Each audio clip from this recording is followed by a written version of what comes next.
Hello and welcome to another fun-filled edition of Adam's Music Box, where today we're celebrating Coolio on his birthday. Sadly, he died a few years back, but the legacy will obviously live on.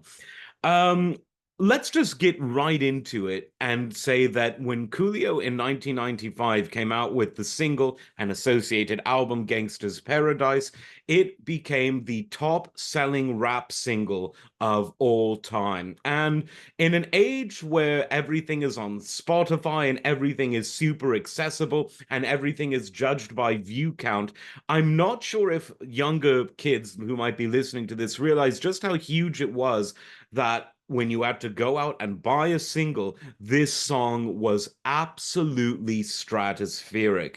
And I think it's fair to say that hip hop's place in music history was absolutely solidified in terms of the pop charts because of that one song. Now, let's give this some context. Hip hop had been gradually growing in mainstream popularity since the mid and more particularly the late 80s.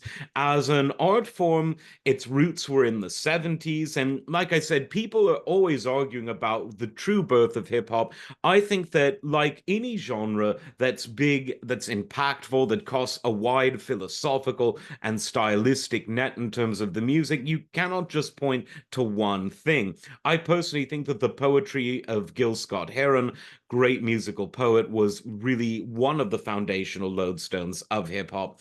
But by the late 80s and early 90s, it was conquering the mainstream and it was going on to replace rock music as the number one genre associated with the pop charts, apart from your standard vocal based pop songs.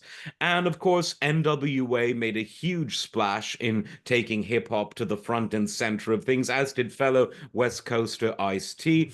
By the early 90s, the West Coast sound was really dominant with albums like Dr. Dre's The Chronic, the Dr. Dre produced Snoop Dogg album, Doggy Style, Warren G and his G Funk album, Regulate G Funk Era. And it was within this era that Coolio, who really was one of the best West Coast rappers of the time, people forget that. In 1994, he released It Takes a Thief, and it was critically acclaimed, and its acclaim has only gone up since its release. It sometimes gets overshadowed when we're talking about the early and mid 90s West Coast hip hop classics, but it should absolutely be put in this category. He had a great lyrical flow, a great sense of timing and delivery, great lyricist, and overall the album was produced really well. Fantastic Voyage was obviously the lead single from that. Great tune, great sample, as we all know. But it was the following year that he got not only big, but possibly bigger than anyone could have ever imagined. And so, Gangster's Paradise, what made that song unique? Well, there are several reasons. There was a dispute over the legendary sample. The song obviously samples Pastime Paradise by Stevie Wonder, and he made a stipulation to Coolio and his production team. He would happily license the sample, but he didn't want any swearing on the song. And that seems like it could have been a death blow because hip hop without the strong language of the streets at the time was basically limited to Will Smith. This was pre-slap, by the way. But that actually inadvertently had a huge impact because it meant that the original song, without any edits, without any bleeps, or without any rewrites, which are never as good as the original, you had a clean song in its original state that could be played on radio, and it was.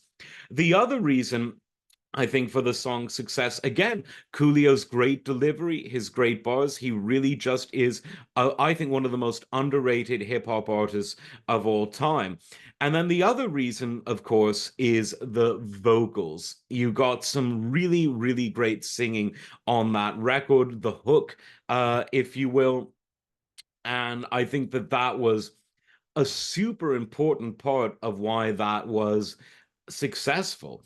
I think the other reason why that was important, one of the other reasons that it was successful is it was associated with a film that really captured the sort of zeitgeist of the 90s, and this was Dangerous Minds. The song ended up being even more commercially successful than the film, but I think that really all of it went together. What else can you say that was a song that really changed hip hop history? Because now the world knew that a rap single could absolutely dominate the charts, and it paved the way for things like Puff Daddy's Missing You and all of the other hip hop songs that became not just popular, but explosive singles. And so the world owes Coolio a lot for that. And he continued, obviously, to record singles and albums after that. But it's sort of the curse of success because that one single and its associated album became so successful that people judged his follow-up work by an impossibly high standard. That was one of the problems, but he continued to put out really high quality stuff. He pursued an acting career where he had a lot of success and then sadly died a few years ago. But he wrote the song that really changed music history, both stylistically, commercially, and I would argue artistically. So happy birthday to the late great Coolio. Like, subscribe, and we will see you next time.